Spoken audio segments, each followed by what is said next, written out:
So we're starting off with 11-inch Lomi dish. I have 2 grande blocks, and then that's taped and also chicken wired over it. The reason I use chicken wire on this one, and I haven't on other videos that you may have seen, is just because it helps to hold the foam together, particularly with this centerpiece, because we're going to use very thick branchy stems, and so it just helps secure everything together. I don't always use chicken wire, only if you have like really thick branchy stems like this one. So I'm starting off with cherry laurel. That's what the majority of this tree is going to be made out of. I will come in later with some other greenery just to fill it out, but we bought big bags of cherry laurel because they come in really long branches, and the client wanted these to be like trees. She wanted them to look like trees. I'm also starting with the Lomi dish on a bucket. You can see my bucket's upside down on top of a Lazy Susan so that I can turn it around. It's easier to design from that height, number one, but also again to see like the bottom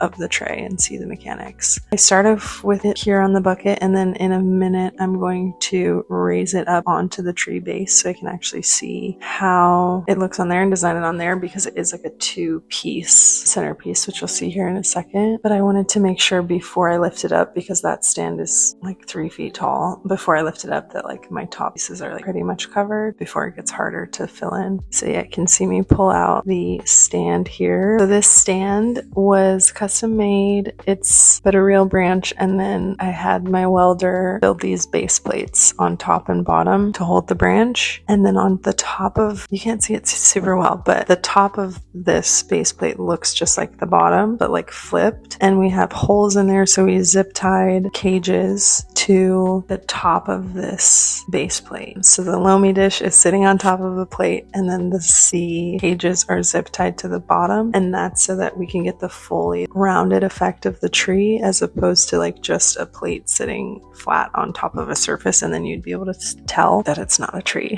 And I mean, I don't think anyone's really going to think this is a real tree. Just coming around here with a cherry laurel to fill in and get my shape. So you can see me here filling in with Israeli Ruscus. It just helped because they're like really long and straight. Honestly, like they blend really well. You can't really tell from a distance for the cherry laurel, but some of the smaller cherry laurel branches are like kind of floppy, and so they wouldn't fill out the spaces where I wanted them to. So I came in with Israeli to just fill in those holes and staying where I wanted them to stay. So you can see how tall this tree is. I'm 5'9", and with my sneakers on, I'm probably like 5'11". So this thing, obviously it's sitting on top of a table, but it is very tall. Okay, yeah. So once I filled in all the holes with some greenery, I came in at the bottom. We had to cover the base plate because obviously that's not cute. And so I did these 2 trays, each with a single brick of foam. Floral of the wedding, which is whites and greens and pinks. So I'm starting here with my hydrangea to cover. This is white hydrangea. Now I have some light green hydrangea, and I'm just making sure, my main thing is just covering the mechanics. I want to make sure you can't see the plate or the foam. So there's quite a bit of hydrangea just to give that coverage. And then I added peach stalk and white ranunculus, white spray roses. These are Playa Blanca roses that I'm coming in with now. These are pink expression roses that I'm adding. Now I'm adding sweet Eskimo roses, and these are blush double tulips, and now I'm adding pink ranunculus. And then I'm just coming in with Israeli Ruscus to tuck into those little gaps the base plate. That's the final product. Let me know what you think in the comments.